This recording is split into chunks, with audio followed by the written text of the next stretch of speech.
ini adalah harus selalu bekerja dengan seorang tukang curup yang canggih. Mungkin ya, Anda tidak tahu siapa, tapi Anda kenal anaknya. Ibu Sufa Syafur, ibu dari Afif, itu adalah tukang celup yang bekerja untuk produksi saya pertama melalui Ibu Nurma Makarim. Ini semua mulai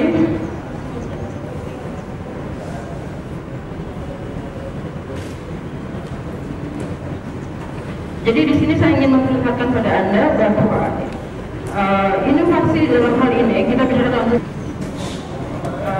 kita memakai sebuah motif dari hiasan dinding kuno yang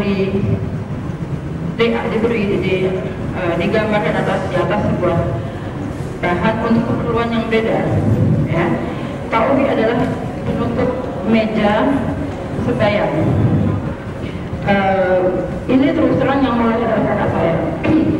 Beliau, kakak saya mulai mengatakan bahwa kita harus bikin sesuatu yang baru. Jadi dari sepotong hiasan dinding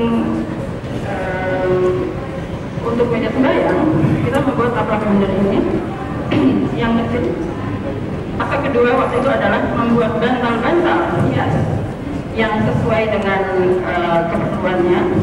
Jadi karena ada sebuah meja bundar, di sana ada bantal hiasnya dengan warna yang kedua. Warna yang pertama tadi biru itu adalah warna asli dari kain kunonya ya. Ini adalah warna yang kita coba dan ternyata berhasil dalam pasaran. Ini sebenarnya adalah sebuah bantal, sebuah bahan untuk bantal, tetapi saya ingin memperlihatkan kombinasi. Kalau kita langsung membuat dua warna untuk supaya tidak hanya bantal merah semua, tetapi ada bantal hijau yang sesuai dalam koordinasi warnanya. Ini adalah sebuah hiasan dinding juga aslinya, sebuah tokwi dalam kain altar Cina yang saya buat dalam 1 meter kali 1,5 untuk sebuah hiasan dinding. Ini semua batik tulis di atas baju. Ini sama. Ini adalah semua ini semua seri yang saya bikin 30 tahun yang lalu. Bantal kecil. Lalu ini ada bantal kecil juga pasangan dari bantal yang sebelumnya. Ini juga saya amat sangat banyak memakai motif pengaruh Cina. 30 tahun kemudian kita bikin pamerannya, Mas. Ini adalah kembali kombinasi warna yang lain. Fase kedua sudah ini saya bekerja dengan kain-kain tradisional dari perkawinan pengaruh Cina untuk membuat bantal-bantal juga, dalam arti bahwa saya membeli dari keluarga-keluarga itu yang lucu pada saat itu tidak menjual, tidak punya pasaran karena tidak ada yang beli. Jadi mereka harus membuat kembali untuk saya karena selama ini yang ada hanya sampel di dalam rumah mereka.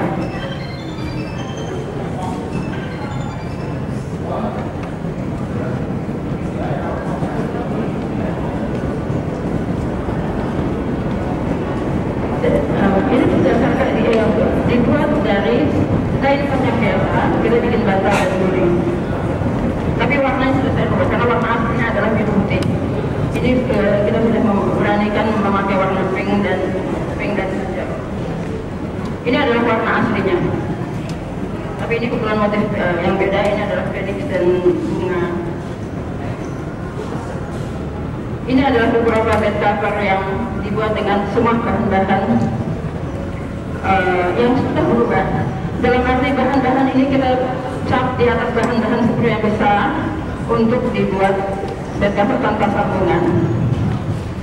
Karena sama sebelumnya tidak ada yang berani bikin batik tulis atau batik cap di atas bahan-bahan yang levelnya 2,40. Ini masalah teknik.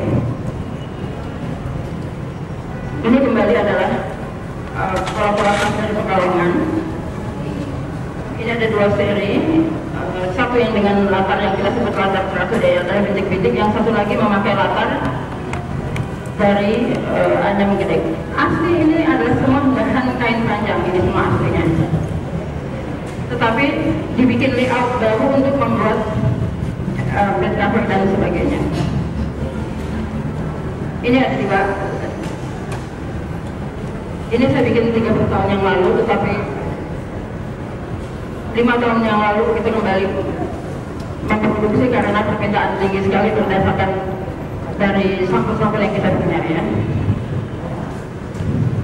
Ini hiasan dinding yang biasanya kita bikin, kita sesuaikan dengan bed covernya atau dengan bantalnya. Ini juga bantal-bantal semua dibikin dari kain prima. Dan perlu saya katakan pada waktu tahun 80-an itu, yang dulu kita hanya bisa bikin antara 2,5 sampai 3 meter, kita berhasil dengan sistem roll untuk pencelupannya, kita bisa bikin sampai 8 meter. Tapi tahap kedua di tahun 85-an, kita bisa bikin sampai 30 meter. Jadi Anda punya rumah dengan tinggi tirai yang 4 meter, tidak ada masalah. Dan lebar bahan tidak hanya 1 meter yang kita bisa bikin, 1,5 meter. Ini adalah inovasi yang mungkin Anda semua tidak pernah tahu, tapi saya rasa saya sebagai produsen dan penjual, katakanlah, perlu memperlihatkan pada tahun itu juga ada inovasi, cuma inovasinya beda, ya. Ini semua termasuk dari bahan-bahan yang kita bikin dalam gulungan-gulungan 30 meteran. Di sini adalah buku, kita sebutnya tempat untuk buku, karena kebiasaan orang yang membaca biasanya mereka senang di samping bukunya ada buku. Lalu bukunya biasanya kita bikin, bantalnya disesuaikan dengan apa juga yang diperlukan, dan cover tirai atau bantalnya, dan kita buatkan sebuah mesin untuk meletakkan buku, atau ada yang temannya memasukkan surat yasin, buku yasin, ada temannya memasukkan macam-macam hal. Ini semua kita pakai khusus untuk buku di samping untuk buku favorit kita. Ini kembali lagi juga adalah sesuatu yang kita kerjakan mulai 10 tahun yang lalu, adalah menggabungkan antara tenun kapas dengan batik. Motif berasan yang selama ini Anda hanya lihat di dalam sebuah dasar sebuah kain dengan bunga-bunga, kita cap hanya berasannya aja itu untuk meja makan, serba, taplak, dan sebagainya. Seperti ini. Ini adalah motif-motif Jawa Tengah, tetapi kita beri warna baru. Kita kombinasikan dengan tenun dari Pekalongan yang mereka dipilih. Ini adalah semua inovasi pemakaian batik di dalam interior. Kembali ini motif berasan itu yang saya ceritakan tadi dengan tenun Tumangga dan Pekalongan.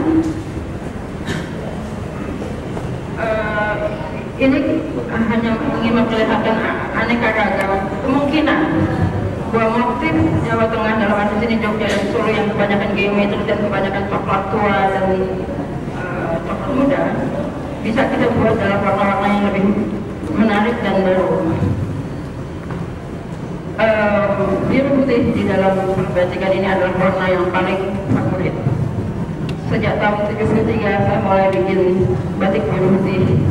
Itu tidak pernah kita berhenti punya sebuah lemari yang diisi dengan biru putih. Di sini inovasinya adalah membuat sebuah tas santai. Di sini saya nggak begitu lihat aja. Ini ada sebuah dompet dari batik yang dimasukin ke dalam sebuah tas dari Mika. Mungkin Anda bisa lihat ini ada tulisan beningnya. Jadi ini adalah inovasi pemakaian. Jadi kita tidak terbatas hanya untuk busana atau hanya untuk bantal, tetapi busananya itu dilengkapi dengan tas-tas yang sesuai. Ini adalah cara kita membuat sebuah seri dari batik. Jadi sebuah seri di sini ada, ini bernama seri hijau. Kita membuat latar yang hijau, lalu hijau tua, dan kita juga bikin latar hijau mudanya. Tetapi setiap seri ada paling sedikit 5 motif yang dikoordinasi sedemikian rupa, dan kita siapkan dalam jumlah banyak karena masing-masing orang punya selera yang berbeda, dan mereka bisa datang dan memilih apapun juga yang cocok untuk ruang yang saya kenal dan yang supply saya di Solo hancur tahun 98 karena mereka tidak bisa lagi menemukan pembeli selain saya hanya bisa beli sekian ratus potong per bulan, mereka perlu jualnya sekian ribu, ya. Amat sangat menyedihkan.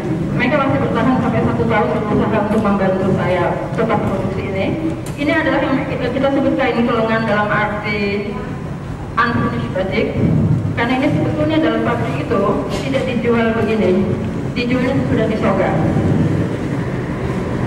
Ini sebuah perusahaan besar yang ada, mungkin Anda pernah ke tempatnya Pak Panembahan Harjonegoro. Ini persis perusahaan yang nempel dengan rumah beliau. Mereka hanya bikin warna soga. Saya pesan khusus untuk keperluan kita warna kelengan seperti ini. Dan ini ironinya, ini sebenarnya motifnya Harjonegoro yang dicanda bahwa ini adalah batik Bantul yang ditulis kasar, tulis desa lah, kita nggak boleh bilang tulis kasar, batik rakyat yang juga kita pergunakan untuk interior. Ini adalah batik-batik dari Cirebon yang dibuat sarung aslinya. Pertama kali saya ketemu dengan pembuat batik ini, mereka hanya produksi untuk dilempar ke Sumatera. Jadi Sumatera hanya pesan sarung. Kita pesan dalam, karena ini teknik pembuatannya agak sulit, hanya bisa sampai 3 meter. Ini yang aslinya disebut yang biru.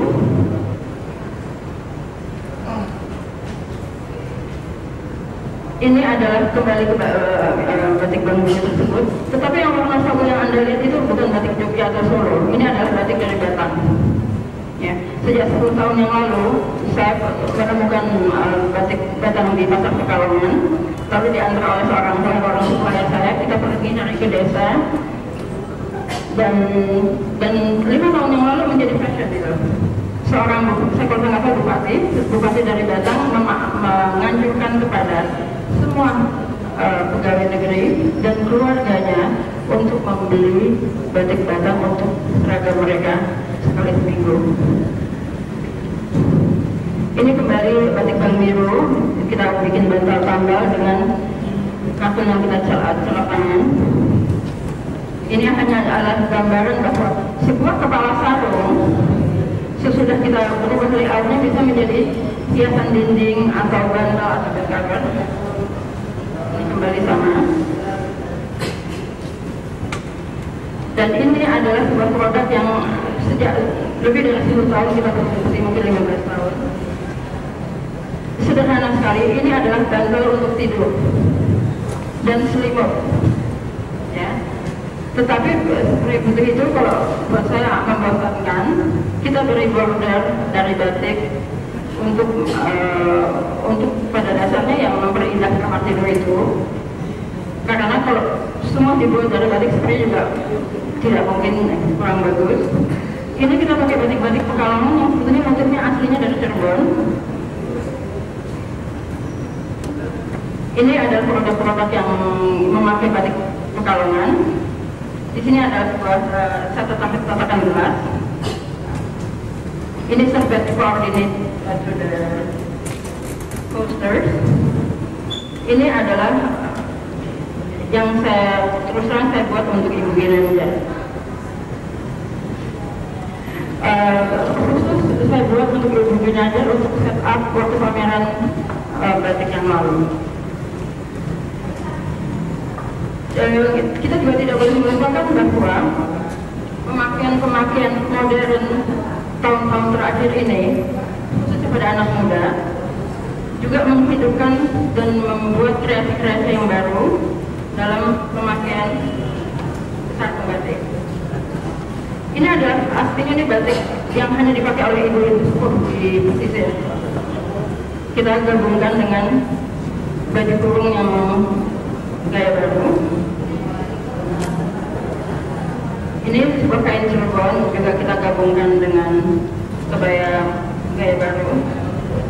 Ini tren yang sudah bertahun-tahun nggak habis-habisnya kebaya jeans, yang dengan sendirinya cocoknya dengan paling cocok dengan batik Pekalongan. Dan ini serangkaian kain-kain lama yang dikopi kembali oleh salah satu pembatik saya dalam warna-warna yang cerah dan tulis yang tidak begitu halus, jadi harganya juga tidak terlalu mahal. Ini adalah kain-kain cap yang kita rutin produksi dengan arahan-arahan warna yang khusus tergantung dari permintaan pelanggan kita. Dan ini juga sebuah gaya yang amat sangat membuat sarung-sarung batik tetap hidup adalah membuat busana santai atau lebih modern dari hal daripada hanya sebagai sarung. Di sini saya ingin memperlihatkan bahwa inovasi adalah kembali tidak harus motif baru atau mengarang motif baru dalam potong sutra, tidak. Inovasi dalam batik adalah merubah penggunaannya. Jadi sepotong kain yang tadinya hanya pakai itu. Jadi inovasi ini dalam hal ini adalah perubahan fungsi, tapi tetap memakai batik. Atau motif yang sama, ya, tetapi berubah memakai bahannya. Jadi saya membawa sebuah contoh hanya untuk sebagai produk yang kita bikin untuk yang memberikan pada Anda semua bahwa sepotong kain Jogja dari desa di Bantul kita ubah menjadi sebuah hiasan meja dengan menggunakan uang kuno, dan ini bukan uang kepeng ya, ini uang kuno set zaman kita kecil dulu dengan serasi dengan serbetnya. Di sini untuk memberi contoh seperti keterangan saya tadi, ini adalah motif yang tradisional sekali dari Jogja juga, tetapi dibuat di atas sutra dan tidak untuk dihiran jelas, hanya untuk diikat gaya sekarang. Jadi di sini juga untuk akhir kata saya ingin memperlihatkan kepada Anda bahwa inovasi selain dalam membuat motif seperti yang dibikin oleh Mas Daud, ya, dengan memakai kain yang luar biasa halusnya, inovasi adalah juga menghidupkan kembali dan membiarkan teknik batik tetap hidup. Karena kita tahu sekali bahwa 30 tahun terakhir kita diancam oleh teknik printing sampai orang udah nggak tahu batik itu sebetulnya motifnya apa, tekniknya. Ya, ini semua sebetulnya adalah problema yang kita harus pikirkan dan tanpa kita mengenal batik itu apa, apakah kalau saya dikatakan di dalam sebuah pertemuan orang tanya kepada saya mana masalah batik, yang Anda tanyakan adalah batik sebagai teknik atau batik sebagai motif. Karena batik sebagai motif kita bisa rubah apapun juga, tapi batik sebagai teknik yang dihasilkan di sini ini hanya kita yang punya, hanya Indonesia yang punya. Ini juga ingin mengatakan pada kawan-kawan semua, jangan pernah khawatir kalau orang mengatakan bahwa batik bisa dipatenkan di luar negeri, tidak mungkin. Tekniknya mungkin bisa dicontoh, tetapi hasil seperti ini atau seperti apa semua yang dipakai oleh kawan-kawan untuk datang ke sini tidak mungkin dipakai oleh orang, dibuat oleh orang lain, karena batik selama ini bersambung dengan tradisi, dan tradisi itu hanya kita yang punya. Jadi lepaskanlah semua paranoia dari ketakutan bahwa kita akan dicontoh atau kita akan ditiru atau akan dipatenkan orang-orang lain. Itu kita nggak perlu pikirkan. Yang kita perlu pikirkan adalah bagaimana mempertahankan kehidupan masa depan batik. Salah satu caranya adalah selalu memakai batik. Anda yang berbusana muslim, pakailah di bawah batik. Anda yang memakai gaun, pakailah batik sutra. Itu adalah salah satu cara mempertahankan batik dengan inovasi apapun juga, karena batik adalah seperti yang dikembangkan oleh banyak orang, adalah ikon dari bangsa Indonesia, itu betul. Tetapi bila kita sendiri tidak memakai dan kita sendiri tidak menghargai sepenuhnya, kita tidak, sampai sekarang kita tidak pernah membuat secara serius inventory atau pendataan motif batik. Ya, kalau kita punya pendataan yang kuat dari motif batik dan itu dipublikasikan dalam sebuah buku atau ke dalam sebuah pusat data, orang lain tidak bisa klaim. Tetapi kalau kita diam aja dan kita bilang dan pada dasarnya agak ambil enteng, batiknya ada kok. Enggak, batik itu harus kita pertahankan dengan memakai, mengembangkan, menanam, mendata. Karena tanpa kita mendata dan menghargai batik, tidak mungkin kita bisa mempertahankan batik di dalam kurun 10-12 tahun yang lalu. Karena dengan makin banyaknya yang kita pakai batik, makin banyak orang yang memproduksi, makin banyak orang bikin inovasi seperti anak-anak kuliah yang saya lihat kemarin di pameran Yayasan Batik, makin hidup seperti semua. Jadi yang harus kita sadari adalah bahwa kelanggengan batik itu ada di tangan kita sendiri. Terima kasih. Terima kasih dari Ibu Asmoro yang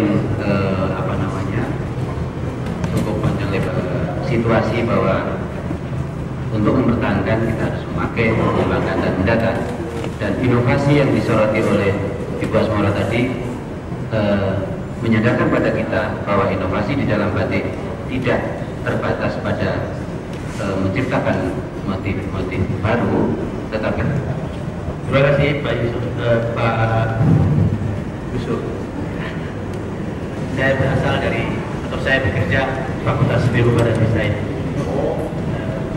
di jadi program studi Kriya. Lebih khusus lagi di program studi Kriya Tekstil. Dan yang paling terkhusus adalah bahwa saya suka mengoprek-oprek motif dari segi estetika, dari segi tanda-tanda estetika. Jadi kalau sudah mau mengenai tanda, maka saya beranggapan bahwa kita harus melepaskan selera atau preferensi pribadi. Jadi estetika yang saya akan kemukakan kepada ibu-ibu dan bapak sekalian, saudara-saudara sekalian, adalah estetika instrumental atau estetika yang menggambarkan apa adanya yang tertangkap oleh mata kita sebagai bentuk seni rupa, tanpa harus melibatkan like or dislike, selera pribadi, preferensi pribadi dan sebagainya. Saya akan mencoba menggambarkannya sejelas mungkin, karena masalahnya ini adalah masalah teoretik ya, dan masalah teoretik kadang-kadang sulit dicerna, sehingga saya menganjurkan bapak-bapak ibu sekalian jangan membaca makalah saya. Saya sendiri jangan ngerti apa yang saya tulis. Jadi lebih baik melihat gambar-gambar saja. Judul yang saya bukakan di sini adalah Morfologi Corak Batik Daud. Jadi ini khusus tentang batiknya Pak Daud. Suatu investigasi estetik, suatu penyelidikan sejauh apa sih batik Daud itu. Kadang-kadang pelan benda ini. Kajian morfologi estetik itu menganut 3 hal prinsipil dalam mata kita. Kedua, skema komposisi nama itu bertalian dengan sifat corak pada 4 konteks kerangka dasar. Kerangka utilitarian menunjuk pada fungsi benda seni atau fungsi corak. Terus kemudian ada aspek representasional, mempersoalkan asosiasi atau keterkaitan budaya dengan corak. Saat di penambahan langsung mengingatkan pada kita pada asosiasi kultural Jawa, Hindu, Borobudur, Jawa, dan batik. Silakan berpikir pesisir Jawa, keraton Jawa Barat, dan seluruh budaya batik yang ada di tanah air kita. Demikian pula dengan batik daun. Kita ngomong batik daun, lihat orangnya, lihat usahanya, lihat kiprahnya, langsung saja asosiasi kita kepada seorang daun yang berasal dari Jogja, Jawa, bikin batik, dan sebagainya. Asosiasi kultural itu bingkai kultural yang terrefleksi atau berada di balik kata batik sendiri dan corak batik. Kemudian istilah yang asing, ekspositorik, itu menyangkut hubungan antar corak. Ada hubungannya enggak? Kadang-kadang ada, banyak kali tidak. Corak-corak dekoratif itu tidak berdialog satu dengan lain, hanya sebagai biasa. Bukan jelek, ini sekali lagi bukan baik atau buruk. Ada hubungan dan ada tidak. Ada hubungan. Jadi corak-corak dekoratif baik untuk mata saja, untuk visual pleasure, untuk kesenangan melihat, untuk kenyamanan. Orang dulu menyatakan kenikmatan estetik. Kalau estetik dia selalu nikmat. Sedangkan kalau ada hubungan antar motif, ibarat cerita komik bersambung. Kalau ibu-ibu tahu kalender Bali, itu ada ceritanya. Nah itu namanya ada hubungan konsepsional. Istilah singkatnya hubungan ekspositorik. Gitu aja. Terus skema komponen biasanya menghitung-hitung berapa warna, berapa jenis garis, berapa titik, atau berapa komponen corak. Karena corak itu tidak hanya misalkan gambar burung, tidak hanya terdiri atas garis keliling, tapi juga seringkali juga terdiri atas warna dan sejumlah warna dan sejumlah macam titik dan sejumlah macam bidang motif itu sendiri, bidang di luar, dan sejumlah macam ruang. Skema komponen itu biasanya menghitung-hitung motif ini meliputi apa saja. Kita mulai dengan perbendaharaan corak dari batik daun. Bila diamati, batik daun ini memiliki keragaman bentuk dan warna dan bersumber pada kesadaran serta kepekaan terhadap berbagai fenomena sosial, politik, dan budaya. Barang siapa sudah melihat ke dalam dan membaca judul-judul setiap karya dari batik daun akan merasakan bahwa batik daun ini sangat peka kepada hal-hal yang membuat dirinya menarik dalam bidang sosial, dalam bidang politik, ada dalam bidang fenomena sosial, ada judul-judul yang menunjukkan, nanti akan saya tunjukkan.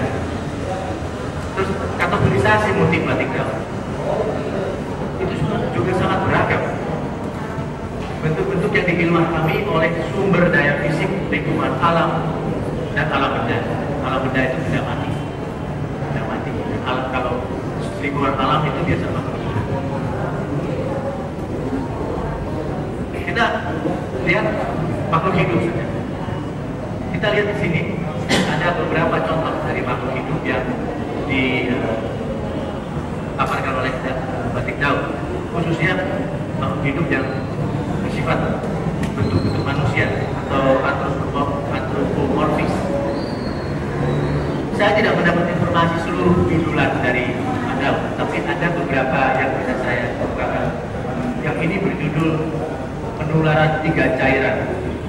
Terus ini berjudul Biopsikokultural. Semua memperlihatkan kekayaan motif, keberanian Pak Daud dalam membuat motif-motif makhluk hidup manusia.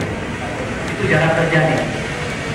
Jarang terjadi setelah istimewa setelah mayoritas penduduk Indonesia Muslim. Agama Islam melarang menggambarkan motif-motif makhluk hidup teristimewa manusia. Tapi itu dikatakan oleh Pak Iwan Tirta tempoh hari bahwa keistimewaan batik Indonesia justru adalah bebas dalam berekspresi. Mau gambar celengkek, gambar apa katanya, gambar celengkek, mau gambar manusia, mau bunga, bebas. Jadi tidak ada constraint religius dalam menggambarkan batik Indonesia.